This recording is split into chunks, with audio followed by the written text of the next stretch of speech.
ขวดเกิดสู่ชีวิตดีทุกคนตอนนี้อีแม่หนึ่งเขาแรงให้ท้องหัวนั่น2 หัวผู้ยักอยู่ยังสิหนึ่งอีกป้าหรือติเดี๋ยวสิหนึ่งดอกพ่อบ่ข้างไว้ก็ได้ใช่ข้างบ้านหัวมันเพ่เลยทุกคนอันนั้นใหม่ไม่มีไงมาเห็ดกินตอนเพ่งให้นะทุกคนมาล้างถ้วยล้างบวงให้อีกรอบเสาร์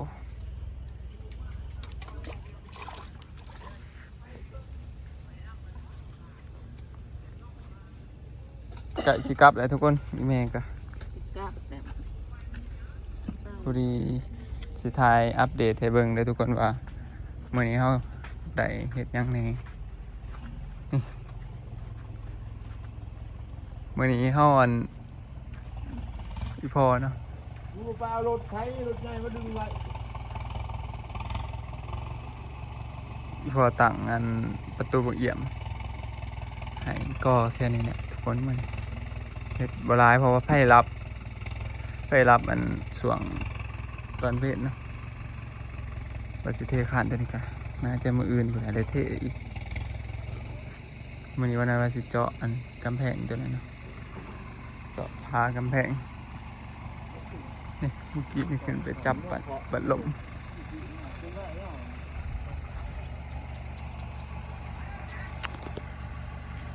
ใส่ปัดลมเลยทุกคนพอใส่ปัดลมคันใส่แดดนี่ก็ต้องอันนี้ได้ทุกคนเดิมเป็นหูเป็นหางเลยต้องตีเพดานอีกเลยเนาะมันจะสิงะเอาตัวนี้ก่อนจ้ะตอนนี้รถจะเริ่มมันเดินเกตเดินไทยดินที่ก็จะคูดไว้เป็นทาง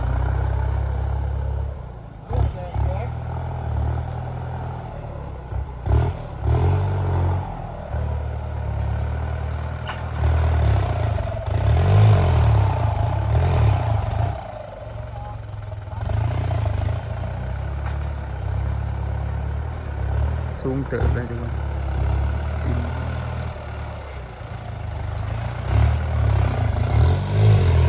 เอาให้เบิ่งบรรยากาศเมื่อนี้รอบค่ำพี่น้องไปหอดใจเป็นล่มคางนี่ที่พอเพิ่งเห็นแล้วเนาะเห็นแล้วมันเกิดยังถ่วนบ่เรียบร้อยก็จำกันแหละทุกคนมีแต่เรือแต่อันโบกบัดนี้ทางนี่ประตูกระติดเรียบร้อยมืออื่นเทขันมาซ้องเลยทุกคนเทขันโอ้ยประตูเลยใส่ประตูอันเด็กมาใส่ประตูแก้วประตูแวนหลังคากันยังหัวแต่ว่าส่วนนี้ฝนหมดตกหัววิธีแกะคือต้องได้เปลี่ยนใหม่เพื่อนหรือว่าใส่กาวใส่ทาสีเอามันสิเสาร์ทุกคนคอมเมนต์บอกนี่เด้นี่ข้างหลังก็ประมาณนี้เนาะ FC อันถามมาเกิดมาหน่อยส่งยังสิว่าส่งโมเลนคือสิบแมนเนี่ยทุกคนอันนี้จะของเก่าเขาจะเห็นไว้ประมาณนี้เอามาดีโลเมตรใหม่ต่อเติมซื่อๆบริดีโลเมตรเนาะ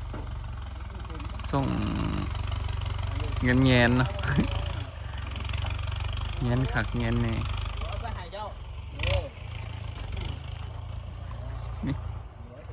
เพิ่งทางขาง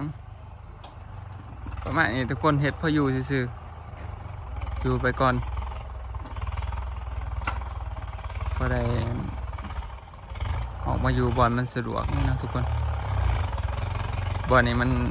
สะดวกกว่าอยู่บ้านนี่ทุกคน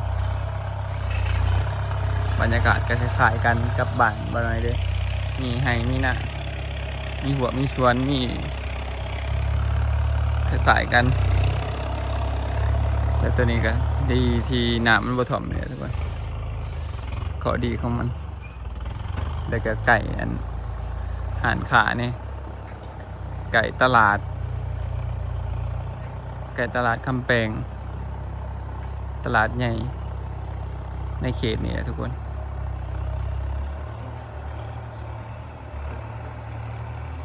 นี่ทุกคนมื้อนี้สิอัปเดตให้เบิ่งก็จะเริ่มนั่นถากดินเนี่ยเริ่มเกตดินขึ้นมาเลยนะเริ่มเป็นหางขึ้นมาอีกแล้วนี่หางเขาเป็นหักศอกเลยเนาะทุกคนบ่อนนะต้องเห็ดกวางๆแน่บ่อนหักศอกมันจะสิลมรถนะรถเข้าเกตแน่บ่อน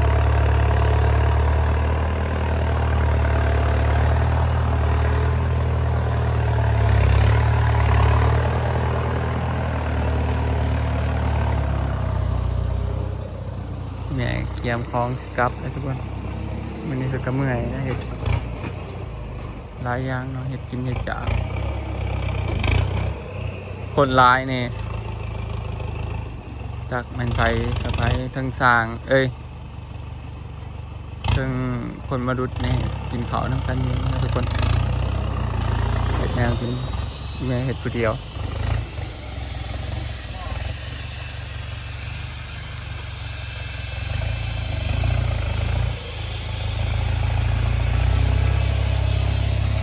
ฝากเป็นกำลังใจให้เด้อทุกคนเลยเหมือนกันลงคลิปหอบแรงคลิปอันสุดท้ายเนาะลง4 คลิปทำมันขอบคุณพ่อแม่พี่น้องที่ติดตามรับชมให้กำลังใจมาตลอดเด้อทุกคนนี่วันนี้ไอ้คำซีมาเนาะทุกคนรถไปอยู่กันหลายคนเนี่ยไอ้เพิ่งกำลังออกไปไอ้เพิ่งไปซื้อเนี่ยกิน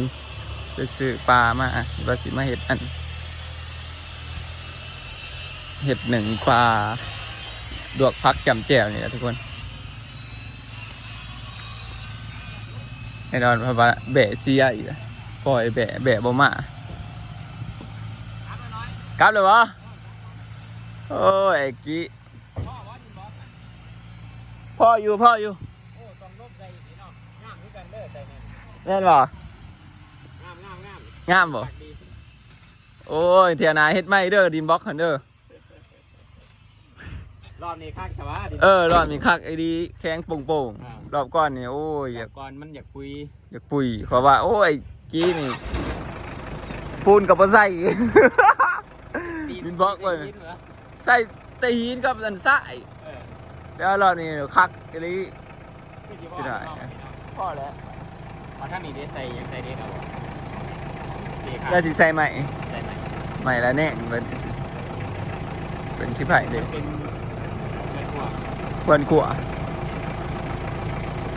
ขังน้ำไอ้กี้มาส่งท่อทุกคนไอ้ชุกสั่งท่อจักทอนมาเหมือนโอ๊กคือเราเนาะสั่งโอ๊กทอนก็มาส่งด้วยกันทุกคนท่อระบายน้ำเอามาใส่บ่อนี่หยาดน้ำมันขังนะทุกคน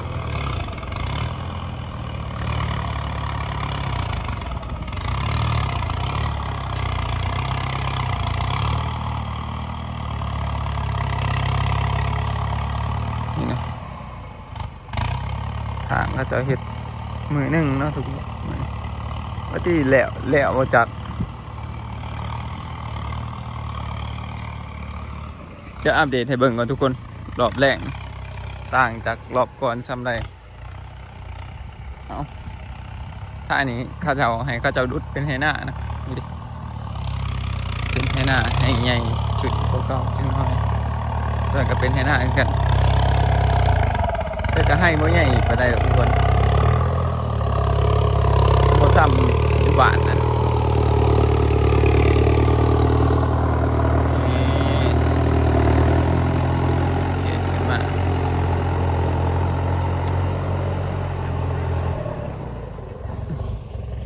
ยามแรกก็พออยู่แล้วทุกคนอากาศเย็นดีเนาะโอ้นี่ ให้นี่เป็นบอนโขงนะทุกคน ดินบ่เจื่อยพอดีต้องเหยียบมันคักๆพู้นแหล้วคันมีรถอันนักๆมาเหยียบพู้นแหล้วพี่น้องคือสิคักอันนี้มีแต่รถไถเหยียบไปเหยียบมาซื่อเนาะเดี๋ยวสิให้เบิ่งความกว้างของทางเอาประมาณนี้ทุกคน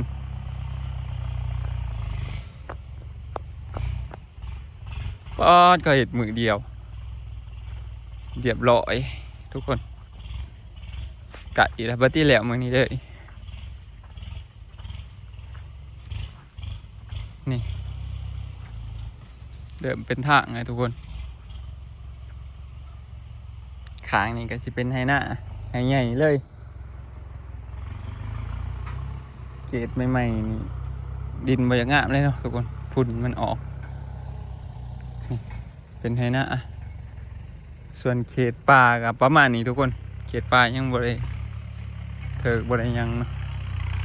เถิกแต่บอนนี้เนาะบอนทางเขามาเขาจะนี่จริงๆเถิกกับบ่ยากเลยทุกคน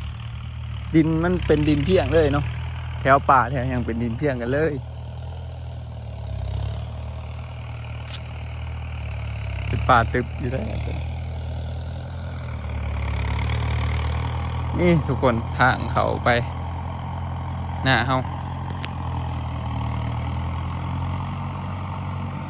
ไปโขงในหันจักหน่อยเนาะ เป็นทางโขงจักหน่อยแต่ว่าทางนี่ประมาณจักเมตรเดี๋ยวประมาณ4 โยบเบิ่งก่อน1 2 3ประมาณ3 เมตรเนาะทางเราสิเฮ็ดประมาณ3 เมตรดีกว่า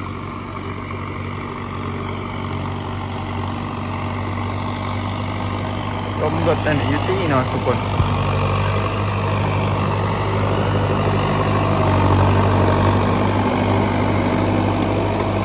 ทางเทิงยังบ่ทันได้ขึ้นไปเบิ่งอยู่ทุกคนไปเดี๋ยวมื้อนี้สิพาเลาะก่อนพาเลาะส้มหนทางเนาะสิไปหอดเทิงพุ่นแหละเอ้า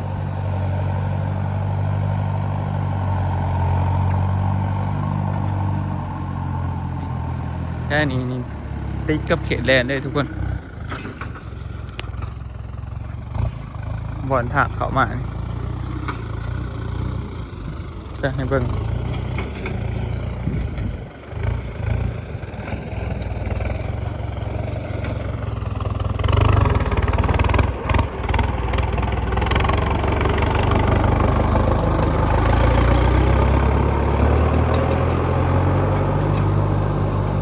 จะเอาใส่รถไถนี่แหละทุกคนเหยียบไปเหยียบมาแล้วก็เกตให้มันเป็นทางนี่ทางนี้ใช่เนาะรักแดนโอ้รักแดนอยู่นี้คนรักแดนจนหักวะรักแดนหักนี่เด้รถเขาจะเหยียบไปซื้ออันกกดูนะทุกคนเขตแดนเขตนี้ก็น่าจะโขงนี่แหละทุกคนไปอันซื้อกกตะแบงเขตป่าเขาเนาะถ้าเมื่อหนาเมื่อไหนมากก็จะอ้อมหัวนี่ทุกคนอ้อมหัวเขตแดนนี้ก็อ้อมสุดอยู่แล้วแถวเขตป่าบ่อ้อมก็ได้ที่เนาะทุกคนเขายังว่าทันได้เบิกมันป่ามันเป็นป่านี่ข้างเทิงมันก็ประมาณนี้ทุกคนโอ้แถวนี้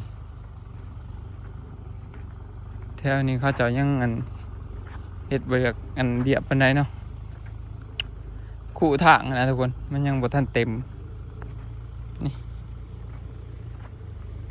แสดงว่าท่านแล้วตีนี่แถวนี้คู่ทางยังซ้ำเก่าไปสิพาย่างขึ้นไปเบิ่งทางเถิงว่าเขาจะเฮ็ดแล้วหรือว่าท่านเฮ็ดหยังนี่ทุกคน ซื้อขึ้นมานี่อันนี้สิเป็นทางลงหน้าดินเขาคือกันเนาะทุกคนดินข้างกันบ่หน่อยกับดินบ่หน่อยได้โอ้บ่าวกอยมาเลยมาแล้วบ่ ไอเจอแฟนเจ้าไอ้พุทธนนท์เหล็ก แม่นบ่ ข้างเขาเซลบัม โอ้ไปฮอดพูน สบายดี มันบ่มีปลากระชังไอเปลี่ยนเมนูเป็นหมูซะไปฮอดข้าวแปลง หมูยัง ขัวหมู ขวบหมู ขัวหมูเอา เออ ไปเบิ่งทางบ่ถาว ไปเบิ่งทาง เจ ก่อน อแฟนเจ้ากินนี่ แฟนใช้อีก เราบ่ได้ไปเรือนบ่หน่อยบ่เคินอยู่ แม่นบ่ สาวเซลบัมนี่ สาใส่เลยเนาะ ซื้อเลขซอยพุทธแสนปลายพุ่น ปลาเถอะ ซื้อซอยน้องไผ่ แม่นบ่ แมนนายอกได้เหรอไปหาบ่หน่อยบ่มันเดินไหนพ่อลุงนี่แหละลุงมึงหัน มาได้ซื้ออันแนวกินทุกคน นี่ดินแถวนี่เขาจะเห็ดบ่เรียกมาไหนสิมาเบิ่งกันบ่ทันได้ขึ้นมาเบิ่งโอ้แถวนี้ก็ยังปะจักสิเนาะยังบ่ทันเหยียบทุกคนยังบ่ทันเหยียบแต่แถวนี้ยังบ่ได้มีห้องมีหยังเลยทุกคน เป็นแบบนี้เลยฝนตกมันสิบ่เสาะทางไปบ่ได้เนาะบ่เสาะเด้นี่ยังบ่ทันมีรถเที่ยวอยู่ แสดงว่ายังบ่ทันแล้วเขาจะเอารถจกมาอันขวัดแต่ว่าดินแถวนี้สิเป็นดินหินนะทุกคนคือสิบ่ล่มยามฝนก็ได้คันรถเที่ยวกูมือมันก็คือสิแจบไปเองมันเนาะแต่แท้นี่ค่อนข้างที่จะกวางอยู่ทุกคนกวางเนาะ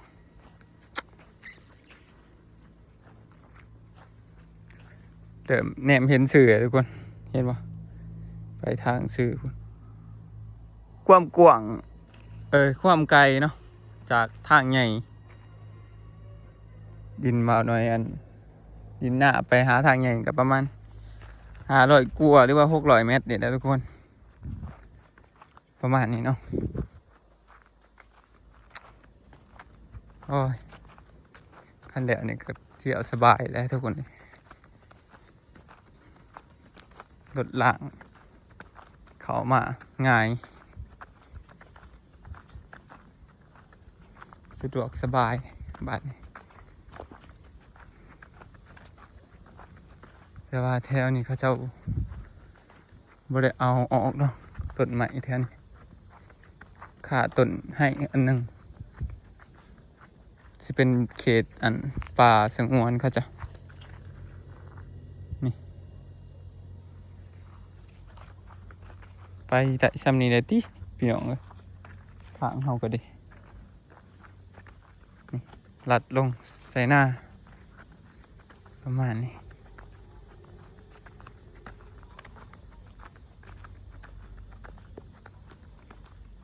ไปทุกคนเดี๋ยววันนี้ขอตัวลาไปก่อนเด้อพอกันใหม่มือหน้าพอได้เดี๋ยวมืออื่นสิอัปเดตให้เบิ่งเด้อทุกคนคลิปนี้ก็อัปเดตช่วงตอนแรกให้เบิ่งว่าไปหอดไซเนาะ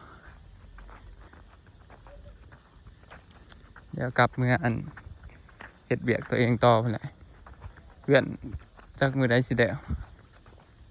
อย่างหลายอย่างหลายขั้นตอนอีกอยู่ทุกคนบ่ได้บ่ทั่วจักเทื่อเก็บภาพบรรยากาศไปเพียงเท่านี้ก็เด้อทุกคนพอกันใหม่คลิปหน้าขอกล่าวคำว่าสบายดีเด้อ